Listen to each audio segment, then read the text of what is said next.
Friends, Ram Ram. Welcome back to my first class for LT और किसी भी टीचिंग एग्ज़ाम के लिए। तो चलिए ये जो है यूथ कंपटीशन की बुक है जिसे हम लोग सॉल्व करने जा रहे हैं। तो चलिए बिना देरी के स्टार्ट करते हैं। तो यहाँ पे ये इसका फर्स्ट चैप्टर टैक्सोनॉमी वर्ग की है।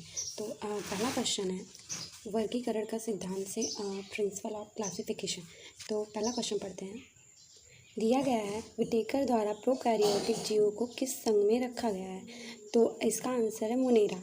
तो विटेकर द्वारा जो प्रोकैरियोटिक जीव हैं उनको किस किंगडम में रखा गया है, तो ये है मोनेरा। इसका एक्सप्लेनेशन देख लेते हैं।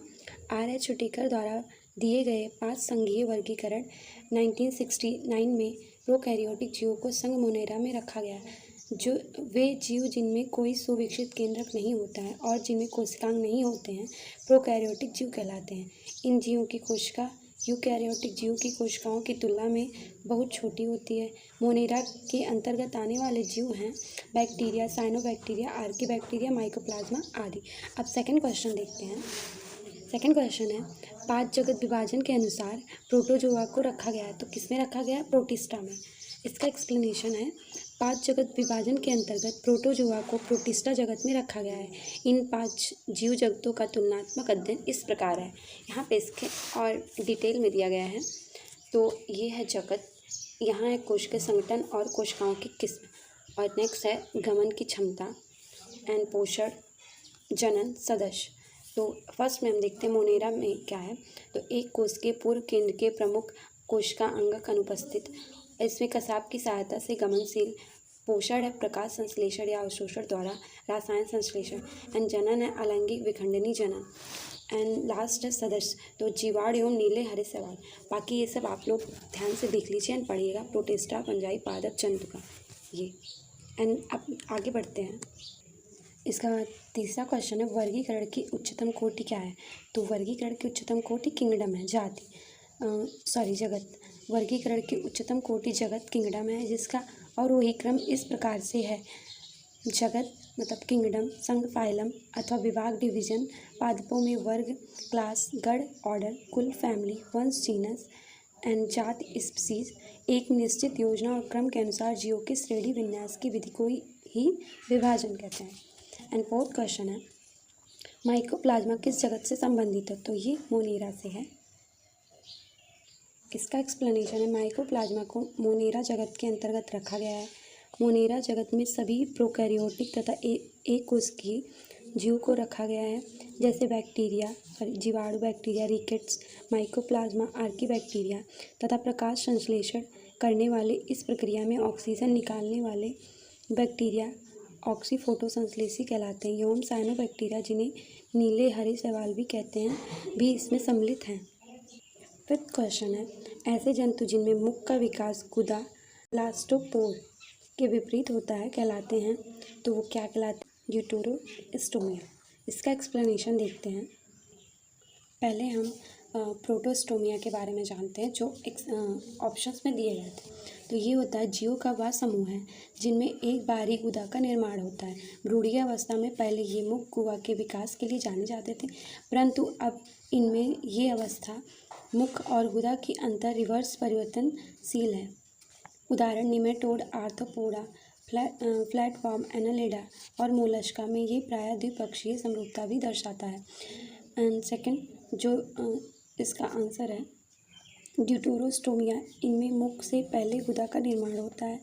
इनमें पाचन तंत्र का विकास अधिक विविध प्रकार का होता है, जैसे समुद्री तारा, मीन और क्रिनाइड्स, और इसी के साथ इनमें खोखली कशेरुकी का निर्माण होता है।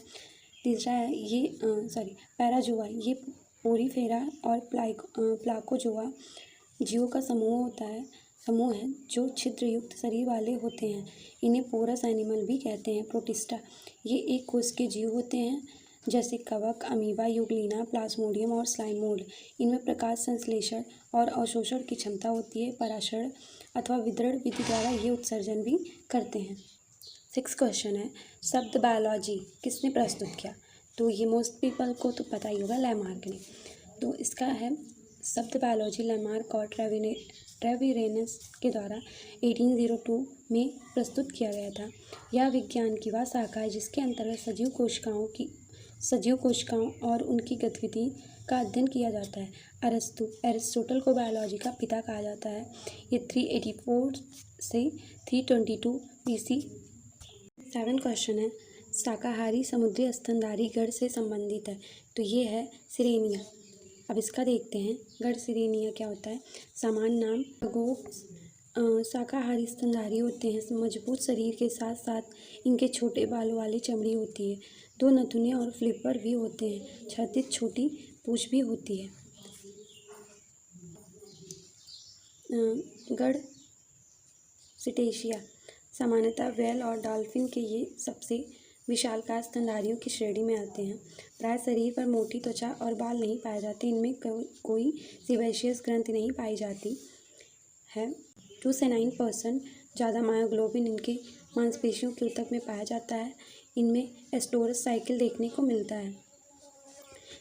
3rd है फोलिडोटा सामान्यतः मैनिश और व पेंगोलिन ये सभी स्तनधारी होते हैं। इनके शरीर पर केराटिन के बने सल्कनुमा संरचना होती है। ये दंत रहित स्केली यूथेरियन स्तनधारी हैं। इनमें देखने की क्षमता कम विकसित होती है।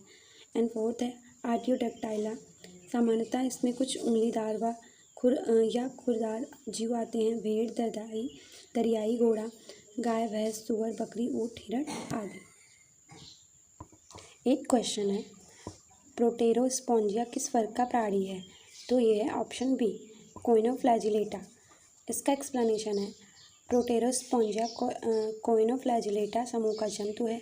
यह एक स्वतंत्र एक कोशिका और समूह वाला जंतु है। यह यूकैरियोट के सबसे करीब माना जाता है। यह एक योजक कड़ी कनेक्टिंग लिंक है प्रोटोजोआ और पोरिफेरा के बीच की। इनकी कोशिकाएं जेली लाइक मैट्रिक्स दर्शाती हैं। ये इसका फिगर है। एंड 9 क्वेश्चन है, समान वर्गीकरण की इकाई का सही क्रम व्यवस्थित कीजिए, तो इसका ऑप्शन ए है। पहले 3rd रहेगा, तो एक्सप्लेनेशन में देख लें। वर्गीकरण की सामान्य इकाइयों का आरोही क्रम में सही क्रम है। प्रजाति, स्पीसीज, जाति, जीनस, कुल, फैमिली, गण, ऑर्डर एंड विभिन्नता, वैरायटी। 10 क्वेश्चन है, निम्नलिखित में से उस समूह को पहचानिए जिसमें जानवर एक ही वर्ग के हों, तो इसका ऑप्शन है बी। आप लोग को दिख रहा होगा, glowworm, silkworm, house fly, bed bug. Glowworm रेशम कीट, घरेलू मक्खी, खटमल। अभी इसका भी एक्सप्लेनेशन देख लेते हैं। ग्लोवार्म रेशम कीट, घरेलू मक्खी, खटमल आदि आर्थ्रोपोडा के जंतु हैं। विकल्प के अनुसार अन्य जाति अलग फाइलम को दर्शाते हैं। मछली और आर्थ्रोपोडा, इकाइनोडर्मेटा और सीलेंट्रेटा, आर्थ्रोपोडा और एनिलिडा आदि। तो फ्रेंड्स, आज के लिए बस इतना ही करते हैं। 10 क्वेश्चन तक ही रहने देते हैं। इसके नेक्स्ट वीडियो में इसके आगे का करेंगे। एंड अगर आपको ये वीडियो अच्छी लगी हो तो please don't forget like, share, subscribe and comment. And अगर आपको और भी ज़्यादा मतलब चाहिए होगा तो आप लोग कमेंट करिएगा, तो इससे आगे का मतलब और भी मैं वीडियो बनाऊँगी। नहीं तो अभी 10 क्वेश्चन तक ही करते हैं। तो ठीक है फ्रेंड, मिलते हैं नेक्स्ट वीडियो में। तब तक के लिए bye bye and thanks for watching.